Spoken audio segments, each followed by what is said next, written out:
Rita Rosen, born Zimmerauer, lives in Mannheim, Germany, although she didn't start out there. Despite many changes, frequently not of her own choice, Rita is a warm and animated woman. She was surprised to be confronted with a group of strangers interviewing her and was reluctant to be photographed. Initially, sharing was difficult for her, but she warmed to the group and was very frank. This is her story. Rita was born in 1927. She was raised in Vierek, a small working-class town of about 30,000 people in Silesia, which was in Poland at the time. People got along in this assimilated town, speaking Polish, Yiddish, and German. Rita's father, Eric, was a wealthy, hard-working wholesaler with several businesses. He sold hardware, construction materials, iron, and porcelain. Rita, along with many of her Jewish friends, attended a Catholic girls' school, St. Barbara's. While the Christian students received a religious instruction, the Jewish kids were taught both Hebrew and Old Testament. The family was observant, although not strictly so. Her father, despite being addicted to his pipe, never ever smoked on Shabbat. Only after Rita reported seeing 3 stars in the sky on a Saturday night would he again light up. Rita had no interest in the family business. Her dream was always to become a pediatrician. In this she had the support of her father, who always helped her with her studies. She thought of him as her best friend. Everything changed in 1939 when the Nazis invaded and deported the Jewish population to Sosnowiec. Even though her father had been detained earlier, the family was lucky enough to be reunited there. Rita left the ghetto every day to work in a forced labor, producing handbags for German women. When there were rumors that the ghetto was to be liquidated, Rita was helped by family friends, Polish nobles, who provided her with false identification documents. Her new persona was that of a Polish woman who lived in a town called Czechowa. During an action one day, Rita hid under a bed in an apartment nearby. Hiding next to her was a recently married young woman who was very anxious to return to her husband in the ghetto. Because the woman's feet were visible, a Nazi soldier roughly arrested her. His officer instructed him to search for more people. Rita believes the young Nazi did see her, but chose not to expose her.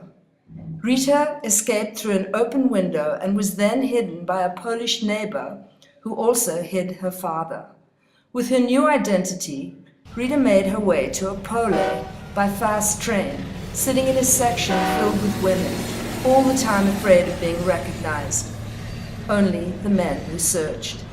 In Opole, Rita thought it was all over when someone called her name. In yet another stroke of good luck, the person turned out to be her aunt, with whom she spent the rest of the war. The two were able to avoid detention from August 1943 to January 1944. When Opole was bombed, Rita was saved by her father's rural Polish customers, who hid her. Rita commented, "When God will send the flood again to punish people, those who saved the lives of others will themselves be rewarded and spared." Both Rita and her father Eric survived the war, although tragically her mother and brother did not. In 1945, Eric returned to Vierek and got 2 of his shops back. It seems that even though Poland was part of the Eastern Bloc, this was possible where he lived. Rita, with her father's help, completed her interrupted education. She was not able to go to school in the ghetto, although Eric tutored her. Finally, Rita realized her dream, going to Wrocław University and becoming a doctor. Rita has had a fulfilling career. She loved her work, doing what she was born to do. In the morning, she worked in a hospital, in the afternoon, treating children in daycare centers. She enjoyed both the variety and the children, who were ever grateful for her help. She believes that children have a desire to be well. Not surprisingly, as she herself has such a positive attitude. Life in the Eastern Bloc was not so bad. Rita talks with fondness of her work and her travels to Budapest, enjoying fish soup and mischievously avoiding the currency regulations. She enjoyed many trips including one to St. Petersburg. Her beloved father died in 1965, fortunately before the Polish government expatriated some Jews. They preferred to lose even highly educated people rather than live with them. Rita had to go first to Vienna according to an agreement with the Soviets. She thought she might go to Israel, but when she met a relative who invited her to Wiesbaden, she stayed in Germany, met her husband, and lived a deeply satisfying life, part of a Jewish community, practicing medicine in both a hospital and in her private practice. Rita's life is a testament to the resilience and strength of the human spirit.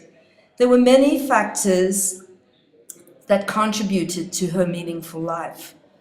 Rita was nurtured by a deeply loving family. She had friends and neighbors who were ready to help her when she was in mortal danger, and she had professional skills that transcended borders and filled her life with joy and significance. And perhaps, most of all, she had her own strength of character. Perhaps that is how it is possible for the human beings to endure some of the most difficult conditions imaginable and still emerge with generosity of spirit and hopefulness.